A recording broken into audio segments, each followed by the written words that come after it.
اللهم صل على سيدنا ومولانا محمد وعلى سيدنا علي وسيدتنا فاطمة وسيدتنا زينب وسيدنا حسن وسيدنا حسين. اعوذ باللہ من الشیطان الرجیم. بسم اللہ الرحمن الرحیم. الحمد للہ رب العالمین والصلاة والسلام علی اشرف الانبیاء والمرسلین واہل بیتہ الطیبین الطاہرین المعصومین. اما بعد. سورہ مبارک آل عمران آیت نمبر 174 سے آیت نمبر 180، 174 سے 180. گزشتہ صفحے کی آخری آیت میں ہم غزوہ حمرہ الاسد کے بارے میں یہ پڑھ چکے کہ جو احد میں زخمی ہوئے تھے انہی کو کال کیا گیا اور ان سے کہا گیا کہ وہ ایک مرتبہ پھر میدان میں آئے تاکہ جو مشرکین ابو سفیان کی سرکردگی میں مدینہ منورہ پر حملہ کرنے کا ارادہ رکھتے تھے ان لوگوں کو جواب دیا جا سکے. عملی طور پر لڑائی کی نوبت نہیں آئی اور ان لوگوں کو جو خوف دلایا جا رہا تھا اس کے جواب میں انہوں نے یہی جملہ کہہ دیا کہ ہمارے لیے اللہ کافی ہے وہ نعم الوکیل، اور وہ بہترین کارساز ہے، وہ ہمارا بہترین وکیل ہے. پھر یہاں سے اس صفحے کی بات شروع ہوتی ہے کہ یہ لوگ پھرے اللہ کی عنایت سے اور اللہ کے فضل سے اس طرح سے کہ انہیں برائی نے چھوا بھی نہیں، یعنی کوئی زحمت انہیں مزید نہیں ہوئی. میدان میں آئے یہ تو ان کی بڑی بات ہے اور اسی کی تعریف ہو رہی ہے کہ واتبعوا رضوان اللہ، کہ انہوں نے اللہ کی خوشنودی کا اتباع کیا. ہم اس سے پہلے یہ پڑھ چکے ہیں آیت نمبر 162 میں کہ وہ جنہوں نے اتباع کیا اللہ کی خوشنودی کا اور وہ جو اللہ کی غضب میں گرفتار ہوئے، یہ دونوں برابر نہیں ہو سکتے، یہ دونوں ایکول نہیں ہو سکتے، اور جو اللہ کی ناراضی میں اور غصے اور غضب میں گرفتار ہے ان کا ٹھکانہ جہنم ہے.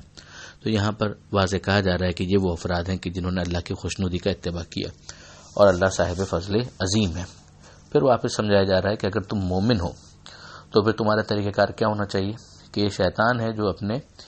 حوالی موالی جو اس کے ساتھی ہیں ان کو ڈراتا ہے، یعنی جو اس کے کہے میں آتے ہیں. تو اس کا خوف مت کرو اور اس کے ساتھیوں کا خوف مت کرو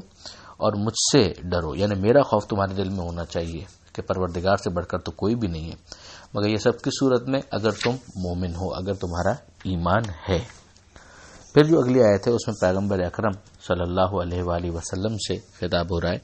کہ اے حبیب، یہ جو کفر میں تیزی کے ساتھ آگے بڑھ رہے ہیں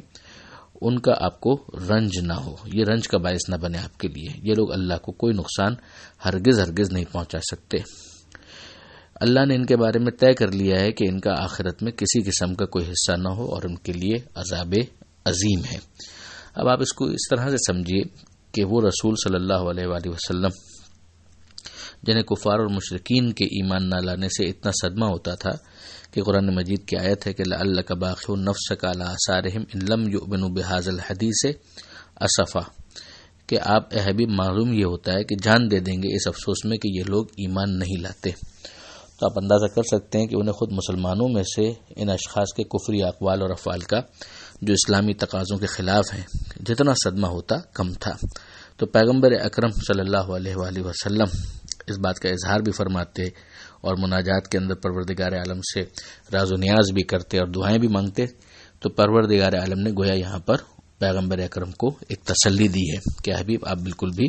غم نہ کریں، آپ پریشان نہ ہوں. آگے پروردگار عالم نے یہ تبصرہ کیا کہ یقیناً وہ لوگ کہ جنہوں نے ایمان کے بدلے کفر کو خرید لیا، یعنی ایک ان کے پاس آپشن تھا کہ وہ ایمان لیں، دوسرا آپشن تھا کہ وہ کفر لیں، انہوں نے کفر لیا. اور وہ بھی افراد کہ جو بظاہر مومن ہونے کے بعد پھر اپنے ایمان کو ترک کر دیتے ہیں اور اس کو کمپرومائز کرتے ہیں، تو گویا انہوں نے ایمان چھوڑ کر کفر لے لیا. یہ ہرگز اللہ کو نقصان نہیں پہنچا سکتے، ان کے لیے دردناک عذاب ہے. اگلی آیت کے اندر پروردگار عالم فرماتا ہے کہ لا یحسبن الذین کفروا، کافر یہ نہ سمجھیں کہ ہم جو ان کی رسی دراز کر رہے ہیں، انما نملی لہم، جو ہم ان کو مہلت دے رہے ہیں، خیر لانفسہم،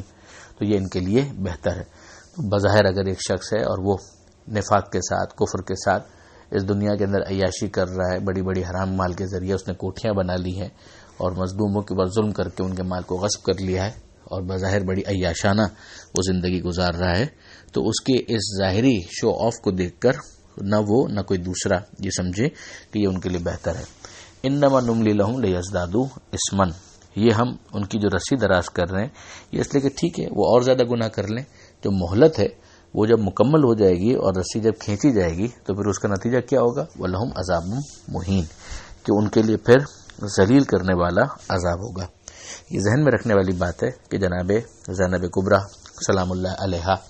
حضرت علی علیہ السلام اور جناب سیدہ سلام اللہ علیہا کی دختر اور پیغمبر اکرم صلی اللہ علیہ وآلہ وسلم کی نواسی اس بی بی زینب نے لہجہ علی میں جو خطبہ دیا تھا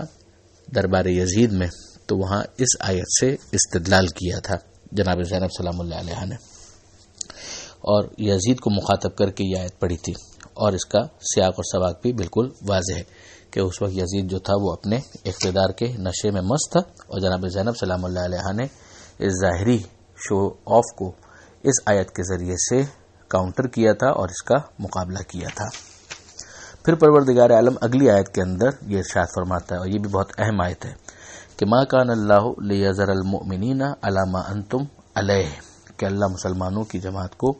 یوں جیسے تم ہو چھوڑنے والا نہیں ہے، حتی یمیز الخبیث من الطیب، جب تک کہ ناپاک کا پاک سے امتیاز نہ کرے۔ یہاں پروردگار عالم نے بہت واضح طور پر یہ ارشاد فرمایا ہے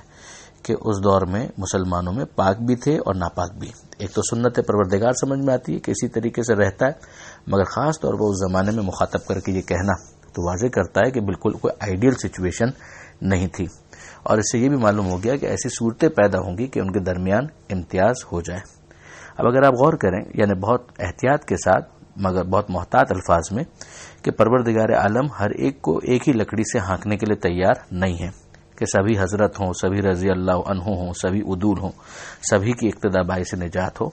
اگر ایسا ہوتا تو خالق کو اس خبیث اور طیب میں امتیاز پیدا کرنے کی ضرورت ہی کیوں ہونا چاہیے تھی۔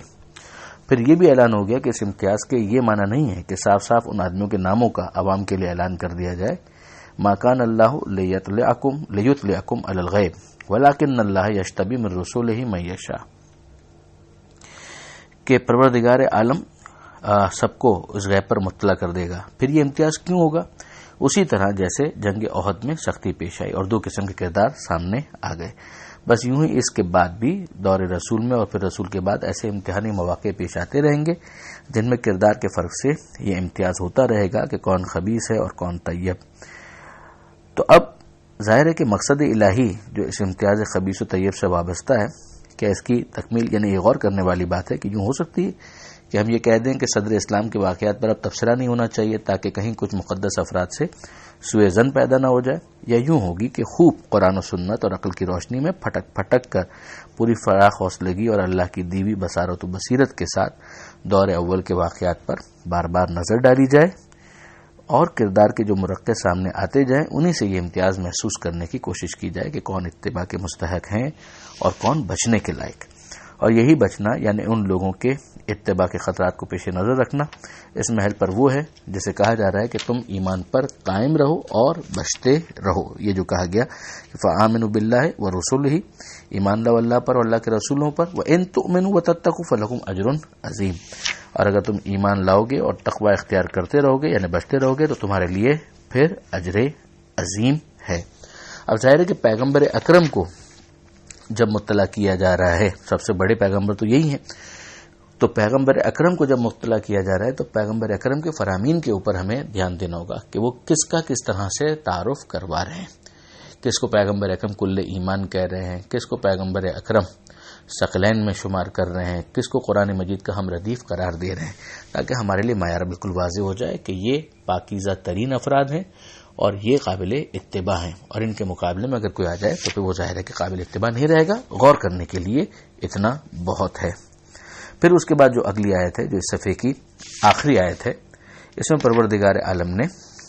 ان لوگوں کا ذکر کیا ہے کہ جو بخل کرتے ہیں، کہ گمان نہ کریں وہ لوگ جو بخل کر رہے ہیں اس چیز میں جو اللہ نے انہیں اپنے فضل سے عطا کی ہے، یہ ان کے لیے بہتر ہے بلکہ یہ ان کے لیے برا ہے۔ سیطوقون ما بخلوا به یوم القیامہ، جس چیز کو یہ بخل کے ذریعے سے روک رہے ہیں یعنی نہیں دے رہے خدا کی راہ میں، وہی ان کے گردن کا طوق بن جائے گا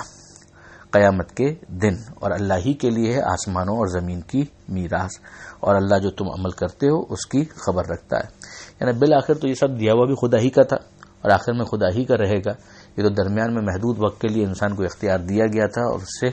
مطالبہ کیا گیا تھا کہ اللہ کی راہ میں خرچ کرو، تو اگر وہ خرچ نہ کرے تو پھر ظاہر ہے کہ وہ ثواب سے بھی محروم رہے گا اور یہی اس کے گلے کا طوق بن جائے گا، باقی تو سب ویسے بھی اللہ کا ہے اور اللہ ہی کا رہے گا۔ یہاں پر یہ صفحہ مکمل ہوتا ہے۔ پروردگار عالم سے دعا ہے کہ قرآن سمجھنے اور اس پر عمل کرنے کی توفیق عطا فرما اور وارث قرآن امام زمانہ کے ظہور میں تعجیل فرما۔ وآخر دعوانا ان الحمد للہ رب العالمین، والسلام علیکم ورحمۃ اللہ وبرکاتہ۔